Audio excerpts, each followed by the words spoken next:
বিসমিল্লাহির রহমানির রহিম। আসসালামু আলাইকুম বন্ধুরা, আমি লুৎফুন্নেসা, দেখছেন আমার চ্যানেল ইসলামিক ওমান লুৎফুন্নেসা। তো আজকের একটা খুব আনন্দময় ব্লগ নিয়ে চলে এসেছি। তো এখন আমরা যাচ্ছি একটু বেড়াতে। তো প্রথমে টোটো চেপেছি, তো আমার মেয়েকে দেখতে পেয়েছেন। তো এখন আমরা এখানে আমাদের এখানে প্রায় 10 থেকে 12 মিনিটের রাস্তা। এখানে আমাদের বাস দাঁড়িয়ে ছিল, আমরা বাসে করে একটু যাচ্ছি। তো কোথায় যাচ্ছি সেটা আমি পরে বলছি। তো এখানে আমার মেজো বোন অন্য অন্যদের বর আর কি নন্দাই, তো ওখান থেকে বাস ছেড়েছে ওনারা। আর এটা আমার মেজো বোন আর সেজো বোন। তো আমরা সকাল সকাল 9টার সময় বাস ছাড়া করা ছিল, যেহেতু আমরা সকাল সকাল চলে এসেছি। কিন্তু বাকি সবার কোনো হুঁশ ছিল না আর কি, তারা লেট করে ফেলেছে। তো আমাদের বাসটা একটু ছাড়তে দেরি হয়ে গিয়েছিল। তো এখানে দুটো বাস ভর্তি লোক ছিল, তো সবাই আস্তে আস্তে এসেছে। আর এটা আমার মেজো বোনের দেওর, তো ওর দেওর ননদ শাশুড়ি সবাই ছিল। তো এই তো আমরা আর কি একটু তাড়াতাড়ি এসেছিলাম, আর আমাদের একটু মাঝে বসার ছিল। তো মাঝে বসতে গেলে তো একটু তাড়াতাড়ি আসতে হবে, তাই আমরা একটু তাড়াতাড়ি এসেছিলাম। আর আমাদের গাড়িটা 11টা 15 মিনিটে ছেড়ে দিয়েছে। তো এখন আমরা যাচ্ছি। আর আমরা এখন যাচ্ছি সায়েন্স সিটিতে। আমরা সায়েন্স সিটি আর ইকো পার্ক দু জায়গায় যাব। তো আমি আজকে দুটো ব্লগ একসঙ্গে দিতে সক্ষম হয়নি, কারণ আমার ফোনের স্টোরেজ হবে না, ভিডিওটা অনেক বড় হয়ে যাবে। তাই আমি আজকে শুধু সায়েন্স সিটির ভিডিওটা দিচ্ছি, আর ইকো পার্কের যে ভিডিওটা আমি আগামীতে দেওয়ার চেষ্টা করবো ইনশাআল্লাহ। আর যদি কেউ দেখতে ইচ্ছুক হন তাহলে আমাকে কমেন্টের মধ্যে জানাবেন। তো ওখানে কিন্তু ইকো পার্কের মধ্যে কিন্তু অনেক কিছুই নতুন নতুন তৈরি হয়েছে। আর সায়েন্স সিটি ইকো পার্ক যেটা বলছি, তো আমাদের এখানে আমার বাংলাদেশের বন্ধু একটু বেশি দেখে আমার ব্লগ, আমি জানি। তো বাংলাদেশের বন্ধুরা তো জানেন না যে আমরা সায়েন্স সিটি বা ইকো পার্ক কী বলছি। তো সায়েন্স সিটি মানে সায়েন্সের অনেক কিছু অ্যাক্টিভিটিস যেখানে আছে, আর আনন্দময় একটা বাচ্চাদের বা আমাদের সবারই বড়দের একটা খুব ভালো বেড়াবার জায়গা। আর ওরকমই ইকো পার্কও নতুন আমাদের ইন্ডিয়ার মধ্যে হয়েছে। তো এখানে কলকাতার পাশে এগুলো। আমরা যেহেতু কলকাতায় বাস করি, তো কলকাতায় বাস করি বলে কিন্তু কলকাতার মধ্যেই না, কলকাতাটা কিন্তু অনেক বড়। কলকাতার আমরা মেটাপুরি এলাকায় বাস করি। আমাদের মেটাপুর থেকে কলকাতায় যেতে 1 ঘন্টা সময় লাগে, আর ইকো পার্কে যেতে 2 ঘন্টা 15 মিনিট মতো সময় লেগেছে বাসে। তো এখন আমরা যাচ্ছি, শুধুমাত্র সায়েন্স সিটির ব্লগটা দেখাবো আপনাদের। আর এখন প্রথমেই যাচ্ছি আমরা সায়েন্স সিটিতে। ওখানে গিয়ে আমরা প্রায় 2 থেকে আড়াই ঘন্টার মতো থাকা হবে। তো ওখানে খাওয়া দাওয়া করে আবার ওখান থেকে ইকো পার্কের পথে যাত্রা হবে, তার জন্য না। তো সেই ব্লগটা ইনশাআল্লাহ আমি আগামীতে দেওয়ার চেষ্টা করব। তো প্লিজ আমার চ্যানেলটা সাবস্ক্রাইব করে দেবেন, সাথে পাশের বেল আইকনটা বাজিয়ে দেবেন, যাতে আমার দেওয়া ভিডিও নোটিফিকেশান আপনাদের কাছে সহজেই যেতে পারে আর আপনারা দেখে নিতে পারেন। তো একটা লাইক দিয়ে দেবেন আর কমেন্ট করবেন ভালো লাগলে। আর লাইক দিলে কিন্তু আমার ভিডিওটা অন্য জায়গায় যেতে হেল্প হবে।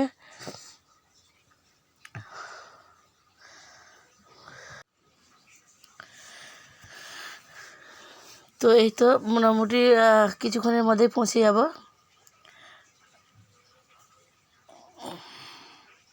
তো ওখানে কিন্তু সায়েন্সের অনেক কিছু অ্যাক্টিভিটিস আছে, স্কিপ না করে কিন্তু পুরোটাই দেখবেন। আর ইনশাআল্লাহ আশা করছি ভালো লাগবে।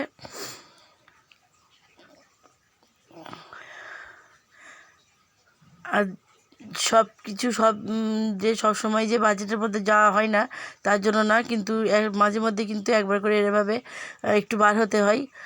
আর এটা একদমই অল্প বাজেটের মধ্যে আমরা কিন্তু খুব আনন্দ করেছি, খুব বেশি ভালো লেগেছে।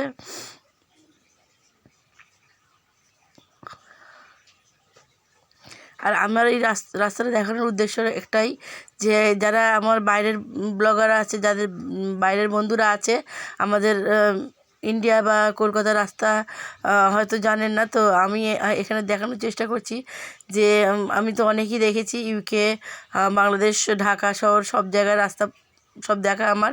আর আমি যার জন্য আমার একটু কলকাতা শহরটাকে একটু আর কি দেখানোর চেষ্টা করছি আমার ব্লগের মাধ্যমে।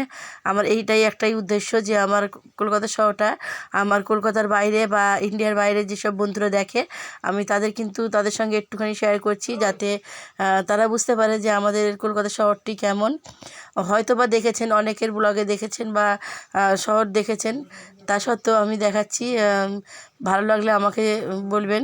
আর ওই তো আমরা প্রায় এসে গেছি। দূরে দেখতে পাওয়া যাচ্ছে যে সায়েন্স সিটির মধ্যে কিন্তু ওটা আছে, দূরে যেটা সাঁকো, এই বিল্ডিং থেকে ওই বিল্ডিং পর্যন্ত সেটা। আর এই তো আমরা এখন নেমে গেছি। তো অনেক ভিড় ছিল, দেখতেই পাচ্ছেন দূরে একটু দেখা যাচ্ছে গম্বুজ মতো, ওটা কিন্তু সায়েন্স সিটির ভেতরে আছে। আর এই তো আমরা এখন যাচ্ছি।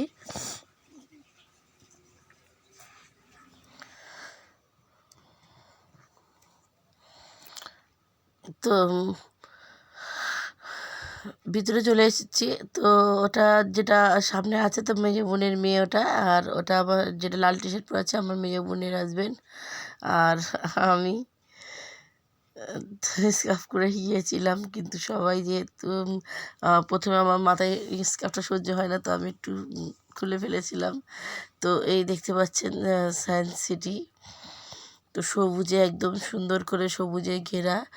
আর সায়েন্স সায়েন্স আর সিটির যেটা হয়েছে, তো এই তো। আর এখানে অনেক কিছু অ্যাক্টিভিটিস আছে। সামনে যেটা দেখতে পাচ্ছেন জল পড়ছে কল দিয়ে। আর এখানে একটু সমস্যায় পড়েছিলাম, যেহেতু সবাই বলছিল যে খাওয়া দাওয়ার ভিতরে নিয়ে যাওয়া যাবে না। তো আমরা ওই কারণে একটুখানি সমস্যায় পড়েছিলাম। তারপরে এর আগে আমরা যখন গিয়েছিলাম ভিতরে খাওয়া দাওয়া করেছি, কিন্তু এখন সবাই বলছিল, তো আবার দারোয়ানকে গিয়ে জিজ্ঞাসা করাই, গার্ডকে, তো বললো না কোনো সমস্যা নেই, নিয়ে যেতে পারো। তো আবার আমরা খাওয়া দাওয়া নিয়ে ভিতরে গিয়েছিলাম। আর এর আগে আমি বলেছি যে আমরা বিরিয়ানি করে নিয়ে গিয়েছিলাম। আর এটা দেখেন কত সুন্দর একটা, তো রোপওয়ে ছিল, রোপওয়েতে আমরা যাইনি যেহেতু আমরা অনেকেই ছিলাম। তো এই দেখতে পাচ্ছেন এর একটা বিল্ডিং আছে, যেটা দুটো বিল্ডিংকে আর কি মাঝখানে উপর দিয়ে এক করে দেওয়া আছে ব্রিজ মতো করে। তো এখানে আমরা খাওয়া দাওয়াটা প্রথমে করে নেব, যেহেতু অনেকটাই সময় চলে গেছে, তো ভাত খাওয়ার টাইম হয়ে গেছে। তো আমরা বললাম খেয়ে নিই প্রথমে, খাওয়া দাওয়ার পর তারপরে আবার একটুখানি ঘোরাঘুরি করে, আর বেশিক্ষণ ওই জন্য সময় পাওয়া যায়নি। তো অল্প সময় ঘুরেছি এখানে, খাওয়া দাওয়া করতে করতে অনেকটাই সময় লেগে গিয়েছিলো। আর মেজো বোন যেহেতু বিরিয়ানি অর্ডার দেওয়া ছিল, সবাই মাথা পিছু 100 টাকা করে দিয়ে বিরিয়ানি অর্ডার দেবো, কিন্তু 11টার পর দোকান খুলবে, যার কারণে আমরা জানি তো 9টার সময় গাড়ি ছাড়বে। তো আমার মেজো বোন কী করেছিল যে ও সব কিছু কেনাকাটা করে, প্রত্যেকের যেরকম 200 টাকা করে আমরা দিয়েছিলাম, তো ও সব কিছু জোগাড় প্রস্তুতি করে নিয়ে আর রান্না করে নিয়েছিল চিকেন বিরিয়ানি। খুব ভালো হয়েছিল, কিন্তু একদম দোকানের মতোই হয়েছিল। তো আমরা সবাই খাওয়া দাওয়া করেছি। আর চাদরগুলো আবার ওর, আমি জানি তো বড় চাদর আছে, তো চাদরগুলো আর কি গাড়ির মধ্যে রেখে এসেছিলো। তো আমি একটা ছোট কিছু নিয়ে গিয়েছিলাম, বসেছি। আর আমার মেজো বোন, এটা বোনের বর, উনি বললো যে আমি রোদের মধ্যে খাবো। তো আমরা সবাই ছায়ায় খাচ্ছিলাম, তো উনি রোদের মধ্যে খাবে বলে উনি একটু একা হয়ে গিয়েছে। আর বেড়াতে গেলে কিন্তু এরকমই হয়, ভালো লাগে এইসব হাসি এসব হয়। তো উনি তো এইভাবে একটু দূরে খাচ্ছিল, তো ওরা বললো দেখো তুমি আমাদের চেয়ে আলাদা, যেন মনে হয় অন্য কেউ এসে আমাদেরকে আমাদের সঙ্গে নিয়ে নিচ্ছে। আর এই তো আমরা ওখানে সব খাওয়া দাওয়া করে নিচ্ছি। প্লিজ প্লিজ আমাকে কমেন্টের মধ্যে জানাবেন। তো এখানে ক্যাকটাস গাছ, একটু বড় বড় করে ঘাস আর মাটি দিয়ে একটু ক্যাকটাস গাছ করা ছিল। তো বাচ্চাগুলো আর কি খাওয়া দাওয়ার পর ওরা একটুখানি ওর উপরে উঠে পড়েছে। তো আমরা একটু ছবি তুলে নিলাম আর একটু ভিডিওতে শ্যুট করে রাখলাম। এগুলো আর কি স্মৃতি, ওরা যখন বড় হবে কিন্তু এইগুলো দেখতে ভালো লাগবে। আমরা তো যখন ছোটো থেকে যাই, তো আমাদের তো কোনো স্মৃতি নেই। তো এইগুলো কিন্তু ওরা বড় হয়ে আবার ওরা দেখতে পাবে, আর খুব ভালো লাগবে। তো এইভাবে কিন্তু মাটির তৈরি অনেক কিছু অ্যাক্টিভিটিস আছে ইকো পার্কের মধ্যে কিন্তু এখানে এটা আমরা আছি সায়েন্স সিটিতে, কিন্তু ইকো পার্কে যেখানে যাব আর প্রায় ঘন্টা দেড়েক পর আমরা ইকো পার্কে যাব।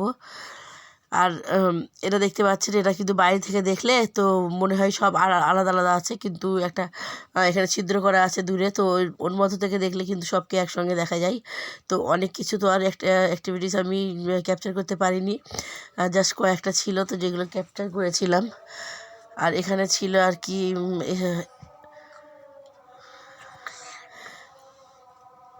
তো এখানে ছেলের নামটা আমি ভুলে গেলাম। তো ওখানে আমরা ওজন সবাই ভাবছিলাম যে চলো দেখি যে কে কার সমান আছে, যেহেতু দুটো সমান থাকলে তো দুটো সমান বসা যাবে। আর ভারী হালকা হলে কিন্তু একজনে কিন্তু বসে যাবে। আর আমার মেজো বোন আমার মেয়ে বসছিল, তো আমার মেজো বোন বসা মাত্রই ওর মেয়ে উপরে উঠে গেছে, যেহেতু ছোটো মানুষ হালকা, তো উঠে গেছে। তো এইভাবে আমরা সবাই আনন্দ করছিলাম। তো ওর আব্বুও বললো চলো আমরা গিয়ে দেখি। তো ওর আব্বু আমাকে মজা নিয়ে বলে ওনার চেয়ে নাকি আমি অনেক ভারী। হ্যাঁ, আমি তো মোটামুটি ভারী, তার জন্য না, কিন্তু ওর আব্বু বললো আমার চেয়ে নাকি উনি হালকা। তো উনি বললো তুমি বসো, আমিও বসি, দেখি দুজনের মধ্যে কে ভারী হয়। তো উনি আমাকে বলছিল যে আমি বসলে নাকি একদমই বসে যাবে আর উনি উপরে উঠে যাবে, কিন্তু যখনই উনি বসেছে বিশ্বাস করবেন না, আমি একদমই উপরে উঠে গেছি, উনি নিচেই বসে পড়েছে। তো এইভাবে কিন্তু সবাই একে অপরকে মাপা হচ্ছিল, ওজন মাপা হচ্ছিল। তো এখানে আমার মেজো বোন আর ওর হাজব্যান্ড বসে আছে, আর সেজো বোনও বসেছিল। সবাই এইভাবে অ্যাক্টিভিটিসগুলো করা হয়েছে, আর সত্যি কিন্তু খুব ভালো লেগেছে। তো এখানে মেরিটাইম সেন্টার আছে, এখানে সায়েন্সের কিন্তু অনেক কিছু এখানে করা আছে, দেয়া আছে, যেরকম এখানে আর্থ আছে, পৃথিবী, আর প্রত্যেকটা তো সামনে একটা আর্থ আছে আর পিছনে আছে জুপিটার, মার্স, মার্কিউরি, সব কিছুরই একটা করে ছবি দেওয়া ছিল সামনেটাই। আর এইগুলো একটা যেরকম চোখের মতো, তো এখানে এটা চালালে তো ভিতরে একটা পাইপের মধ্যে বল দেওয়া আছে, তো সেটা উপরে উঠবে স্পিডের উপরে। আর এগুলো একটা করে সবই একটা করে সায়েন্সের অ্যাক্টিভিটিস করা আছে। তো সব কিছুই ট্রাই করছিলাম একটা করে সবাই মিলে। তো খুব সত্যিকারের খুবই বেশি আনন্দ হয়েছে। অল্প টাকায় কিন্তু এইভাবে কিন্তু সবাই একবার করে বার হলে কিন্তু ভালোও লাগে। আর যেটা বলছিলাম যে ইকো পার্কের মধ্যে কিন্তু ক্লে দিয়ে তৈরি, মানে মাটি দিয়ে তৈরি অরিজিনাল একটা ভিলেজ তৈরি করেছে শহরের মধ্যে একটা, কিন্তু এটা কিন্তু একটা সুন্দর শহরের ভিলেজ টাইপের আর কি, গ্রাম মতো একদম অরিজিনাল, যেরকম আর কি বুড়িমা আমরা দেখেছিলাম যে মাঠে দাঁড়িয়ে শাক তুলছে বা রথ হয়, আর আগেকার যেরকম মায়েরা আর কি বাচ্চাদেরকে কাঁধে করে নিয়ে কাজ করতে বার হয়, কাঁধের মধ্যে একটা গামছা দিয়ে জড়িয়ে। তো এইভাবে কিন্তু অনেক কিছু যেরকম দোকানদার হয়তো রান্না বেচা কেনা করতে করতে বাচ্চাদের, গ্রামের বাচ্চাদের পড়াচ্ছে, উঠানে বসে পড়াচ্ছে, কেউ বা পড়তে পারেনি হয়তো কান দিয়ে দাঁড়িয়ে আছে, বা রাখাল গরু চড়াচ্ছে লাঙল নিয়ে। তো এইভাবে অনেক কিছুই মাটি দিয়ে অরিজিনাল তৈরি করা আছে, অরিজিনাল মতো। আর আগামীতে আমি ইনশাআল্লাহ আগামী ব্লগে আমি ওগুলো দেওয়ার চেষ্টা করবো, ইকো পার্কের ব্লগটা আমি এখানে অ্যাড করে দিতাম, কিন্তু ভিডিওটা যাতে অনেক বড় না হয়ে যায়, সেই কারণে আমি ব্লগ দুটো আলাদা আলাদা করেছিলাম, যেহেতু দু জায়গায় আমরা যাব, তো দুটো জায়গা দেখানো সম্ভব হয়নি। আর এটা সি ইয়ার ভয়েস, নিজের ভয়েসকে নিজে দেখতে পাবে, বা চিৎকার করে আওয়াজ করলে তো ভয়েসটা সামনে, মানে আলোর গতিবেগ গতিবেগ হয়ে সামনে ফুটে উঠবে।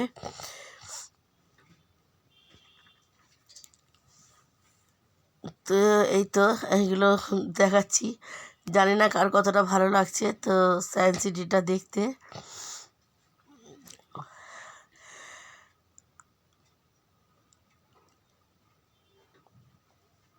এখনকার তো কুয়াশা কুয়াশা প্রায় গায়েব হয়ে গেছে, দেখা যায় না শহরের মধ্যে।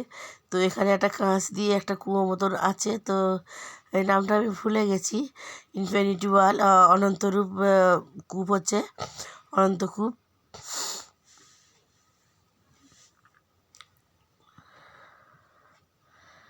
আর এই দেখেন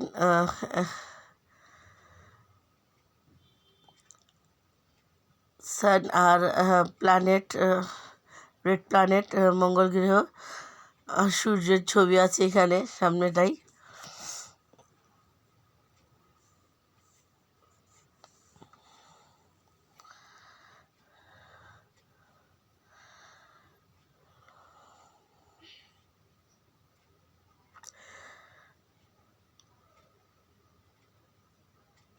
তো আমরা এরপরেই বার হয়ে গিয়েছিলাম, বেশিক্ষণ আর এখানে থাকিনি, কারণ সন্ধ্যা হয়ে যাচ্ছে, যেহেতু ঠান্ডার সময় দিনটা অনেক ছোট, আর সব জায়গায় একসঙ্গে অ্যাক্টিভিটিস করা সম্ভব হবে না, তাই আমরা এখান থেকে বার হয়ে গিয়েছিলাম।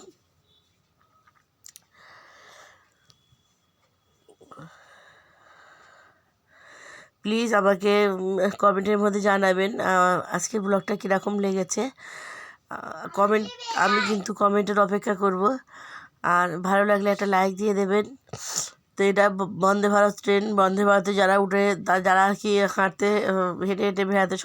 আসসালামু আলাইকুম রহমতুল্লাহ।